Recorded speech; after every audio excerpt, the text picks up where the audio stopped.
নমস্কার বন্ধুরা, তপতি নার্সারির আজকের এই ভিডিওতে আমরা আলোচনা করব সাফ এবং সাফ পাউডারের মধ্যে পার্থক্য কী, অর্থাৎ ফাঙ্গিসাইড কেন দুটো এবং এর মধ্যে কোনটা বেশি পাওয়ারফুল, এটা জানতে ভিডিওটি সম্পূর্ণ দেখতে থাকুন।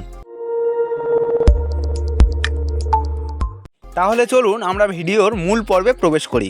আজকের আমি এখানে দুটি ফাঙ্গিসাইডের প্যাকেট তুলে ধরলাম আপনাদের সামনে। তো এই দুটির মধ্যে রয়েছে একটি সাফ আর আরেকটি রয়েছে সাফ, মানে দুটি প্যাকেটে পার্থক্যটা আজকে আপনাদের সামনে তুলে ধরবো। প্রথমে যেটা দেখাচ্ছি এটা হলো সাফ, SAFE সাফ।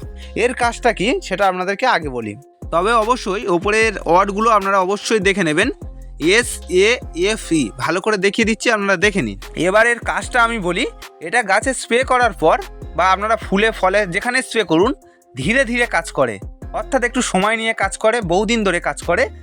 আর এর দাম সাপের থেকে 5 থেকে 10 টাকা 100 গ্রামের উপরে বেশি, অর্থাৎ সাপের থেকে একটু কোয়ালিটি ভালো, যার জন্য একটু দামটা বেশি করেছে। এবার যেটা আপনাদের সামনে তুলে ধরেছি এটাই হলো সাফ, SAAF। অনেকে এর সাথে পরিচিত বা আমরা রেগুলার এটা ব্যবহার করেছি। তো এই সাফ কিন্তু আমের মুকুল পোড়া থেকে রক্ষা করে তা না, বিভিন্ন গাছে আপনারা মারতে পারেন যাতে কোনো ছত্রাক গাছে আক্রমণ না করতে পারে। এই সাফ দ্রুততার সাথে কাজ করে, অর্থাৎ তাড়াতাড়ি কাজ করে এবং ক্ষণেকের জন্য বলতে পারেন। তবে ওটা যেটা দেখালাম ওটা কিন্তু ধীরে ধীরে কাজ করে, আর এটা দ্রুততার সাথে কাজ করে। যেমন ধরুন কাঁঠাল গাছে এই সময় যেহেতু মুকুল আসে বা অনেকের গাছে কাঁঠাল ধরে গিয়েছে, আর সবথেকে বড় সমস্যা যেটা দেখা যায় কাঁঠাল গাছে পচা কিংবা শুকনো রোগ, এটা কিন্তু প্রচুর সমস্যা একটা জিনিস। আর এই সমস্যার সমাধান করতে গেলে কিন্তু সাফ পাউডার মারতে হবে।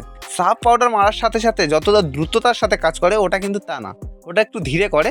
আবার কি হয়, কোনো গাছের ছাল উঠে গেলে আপনারা কিন্তু ওই ছাল উঠে যাওয়া জায়গাতে ফাঙ্গিসাইড ঘষে দিলেন, দ্রুততার সাথে কিন্তু একদিনের মধ্যে সেটা কিন্তু শুকিয়ে যায় আস্তে আস্তে, এবং ছত্রাকনাশক অর্থাৎ ছত্রাক কিন্তু গাছের মধ্যে আক্রমণ করতে আর দেয় না।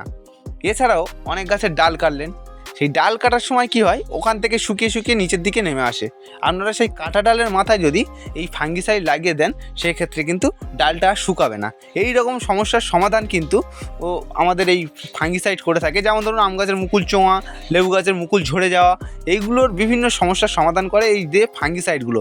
তবে এর দুটোর মধ্যে খুব একটা পার্থক্য নেই, একটু ধীরে কাজ করে, কেউ একটু তাড়াতাড়ি কাজ করে, এটাই হলো দুটোর মধ্যে পার্থক্য। আর ভিডিওটি সম্পূর্ণ সাথে থাকার জন্য অসংখ্য ধন্যবাদ।